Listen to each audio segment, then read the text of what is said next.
Аз, както Надето каза, съм доктор и влизам малко в преподавателската си роля, но искам, моля те, развий това изследване в някакъв академичен текст, защото наистина си заслужава. Наистина поздравления. Ти започна с думите и с това, че не си юрист. Аз също не съм юрист. Затова боравя по различен начин с думите, малко по-различен от този в правото. Нали? В правото вие четете всеки текст, всяка запетая. В социалните науки, от които аз идвам, и по-конкретно политологията, думите създават вселени, градат светове. Така че може би ще започна с това да задам един въпрос към вас. Какво е първото нещо, коя е първата дума, която ви идва на ум, когато чуете чужденец? Просто кажете, аз ще ги повторя за записа, защото може би няма да се чува. От друга държава. Нещо чуждо? Добре. Турист. Уязвим. Друг цвят на кожата. Човек. Някой друг? Различен език.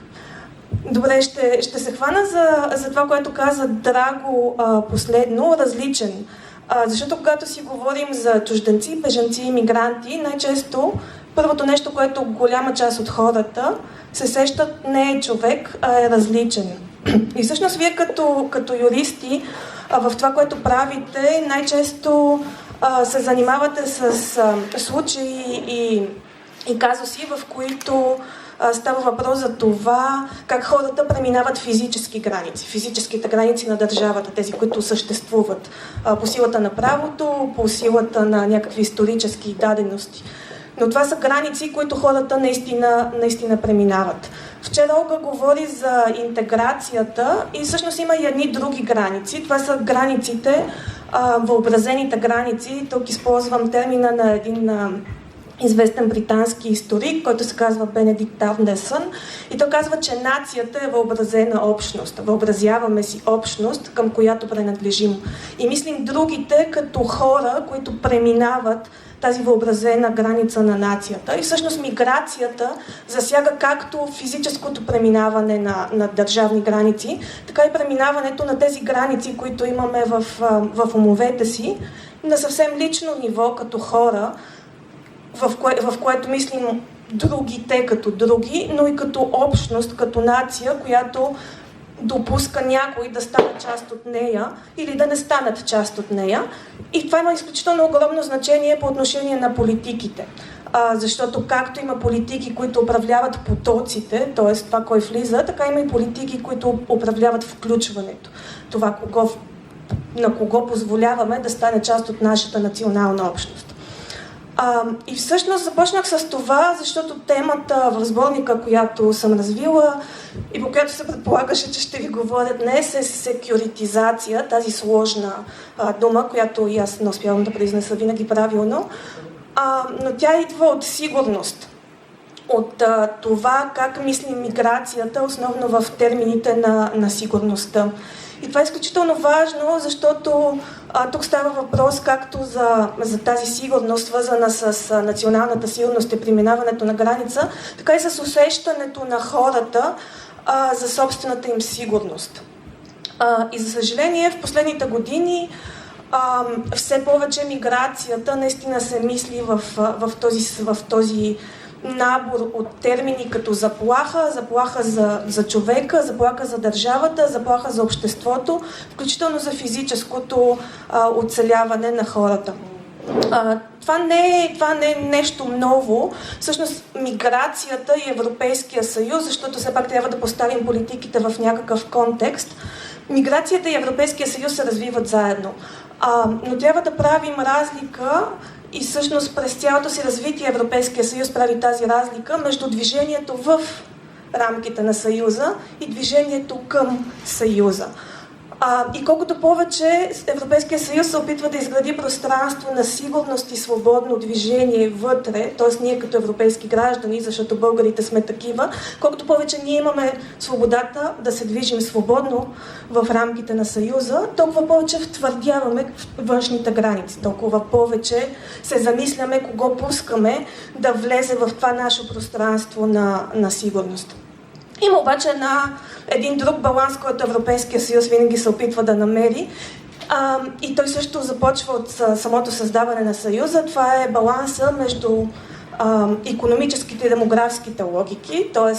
кога всъщност Европейския съюз има нужда от това да привлече работна ръка, хора, които да вършат най-често черната работа. Също има един термин в миграционните изследвания, трите D, Dirty, Difficult, Dangerous. Всъщност мигрантите са тези, които заемат именно този сектор. И отново сигурността. Така че политиките на Европейския съюз се развиват обикновено между тези два баланса. Няколко думи за България и може би след това ще приключа. Всъщност България, за съжаление, мисля, че в едно интервю на Драго в рубриката ни на сайта на ФАР беше казал, че всъщност неговото семейство има бежанска история преди десетилетия, но всъщност българското общество няма опит с видими мигрантски общности. Това се дължи най-вече на 45 години тоталитарен режим, когато свободата да пътуваш не съществува. Тя или привилегия за малцина избрани, или принуда. Знаете, че всъщност режима приключва с така наречения възродителен процес и насилственото изгонване на голям брой българи от турски произход.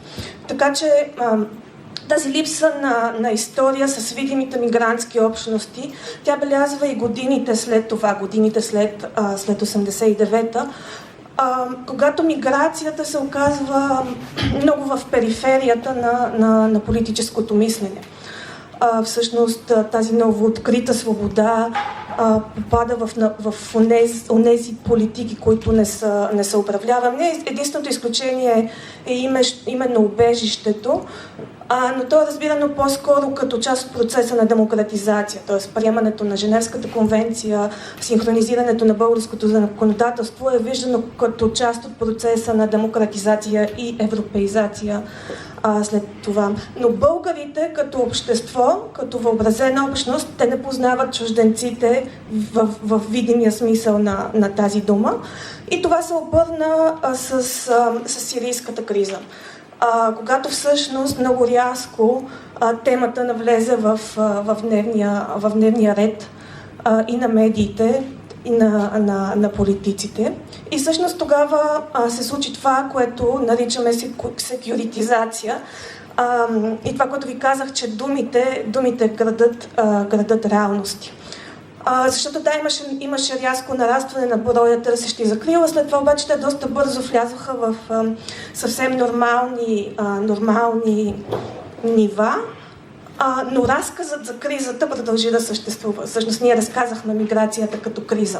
Не ние, политиците, медиите, дневният ред на обществото разказа миграцията като криза, като заплаха. И я превърна в умовете и съзнанието на голяма част от хората. И всъщност тя и до сега продължава да се мисли основно по този начин. Това има своето чисто практическо отражение, защото в една такава ситуация много трудно се правят политики. Много трудно се предприемат мерки, които да позволят на чужденците, на мигрантите да преминат тези граници, както физическите, така и въобразените граници и да станат част от нашата общност. Аз винаги давам пример на прословото постановление, ако си спомняте, за интеграция на бежанците на местно ниво.